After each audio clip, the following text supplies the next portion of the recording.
2018 সালের। তাহলে ফার্স্টে 2018 সালের ম্যাপ পয়েন্টিং এর 1 নম্বরে দেখো পড়েছে শিবালিক পর্বত। শিবালিক পর্বত তাহলে তোমাদের আগেও আমায় শেখানো হয়েছে। তাহলে এই অংশটা ধরতে বলা হয়েছিলাম, এইখান থেকে সোজা করে হয়েছে, আবার এই অংশ থেকে তোমরা টেনে দিচ্ছ, এটাকে দিয়ে কি করবে, একটু বোল্ড করে দেবে, ঠিক আছে? বা তোমরা মাউন্টেন পাহাড়ে যেমন পর্বতশ্রেণী হয় এই টাইপের তোমরা আস্তে আস্তে এই অংশটা করে দিচ্ছ, দিয়ে এইখানেও তোমরা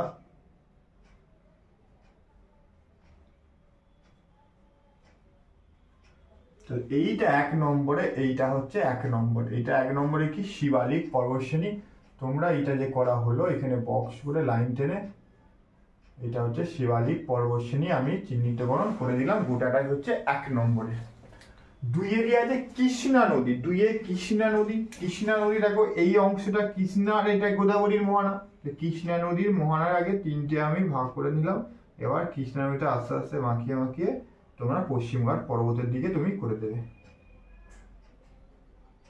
ঠিক আছে? এটা তীর চিহ্নটা মাস্ট, তীর চিহ্নটা কিন্তু মাস্ট।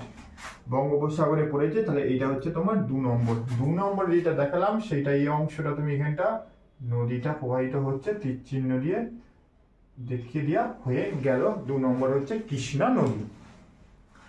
3 হচ্ছে ভারতের শুষ্কতম অঞ্চল। শুষ্কতম অঞ্চল দুটো দিক দিয়ে দুটো করা যাবে, একটা হচ্ছে উষ্ণ আর একটা শীতলতম।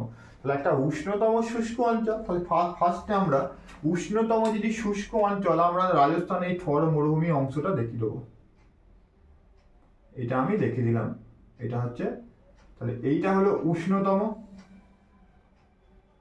উষ্ণতম শুষ্ক অঞ্চল। দেখো এটা দাগ নাম্বার হচ্ছে 3। হ্যাঁ, তোমাকে কি লিখতে হবে, রাজস্থান লিখতে হবে, তোমাকে কি লিখতে হবে, রাজস্থান। এটা হচ্ছে উষ্ণতম শুষ্ক অঞ্চল। আরেকটা হবে শীতলতম শুষ্ক অঞ্চল, তোমরা শীতলতম শুষ্ক অঞ্চল তোমরা এই অংশটা চিহ্নিতকরণ করে দেবে।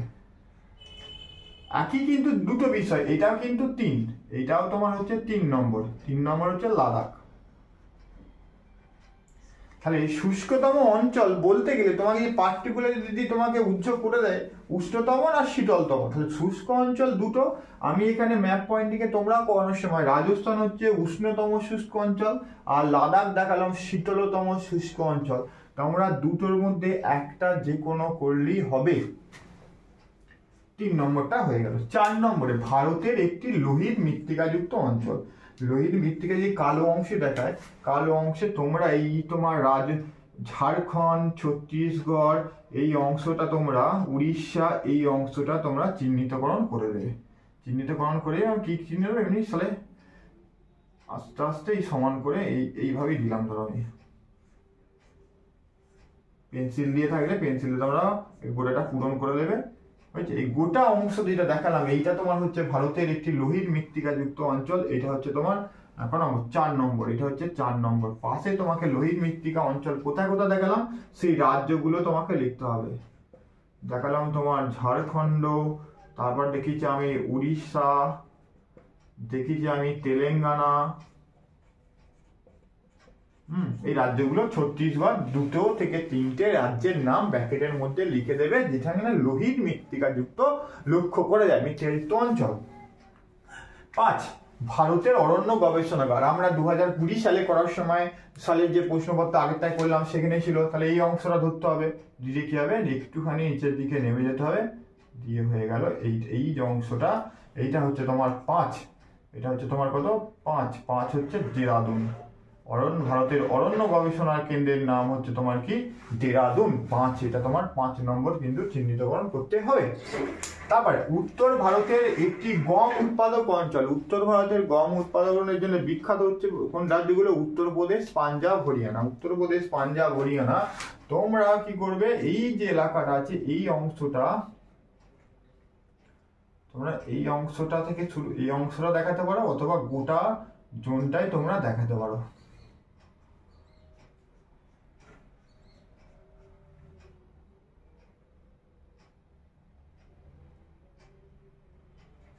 ঠিক আছে, তোমরা যদি এইটা থেকে গম উৎপাদক অঞ্চল এইটা দেখাবে, এইটা তাহলে 6 নম্বর, এটা হচ্ছে 6 নম্বর। 6 নম্বর হচ্ছে উত্তরপ্রদেশ লিখে দিতে হবে।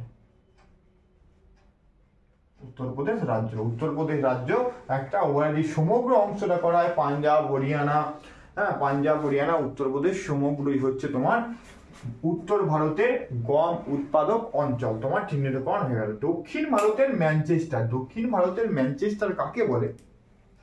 দক্ষিণ ভারতের ম্যানচেস্টার বলা হয় কোয়েম্বাটুরকে। কোয়েম্বাটুরে লাল কালি দেখানো হয়। এই যে কাবেরী নদীর মোহনা অংশ দেখেছি আমি, এই সোজা পর আসবে, এসে একটুখানি ওপর দিকে উঠে যাবে, একটুখানি কি হবে ওপর দিকে উঠে যাবে।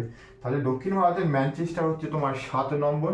এইটা তাহলে হচ্ছে 7 নম্বর। 7 নম্বরে দক্ষিণ ভারতের ম্যানচেস্টার বলা হয় কোয়েম্বাটুরকে।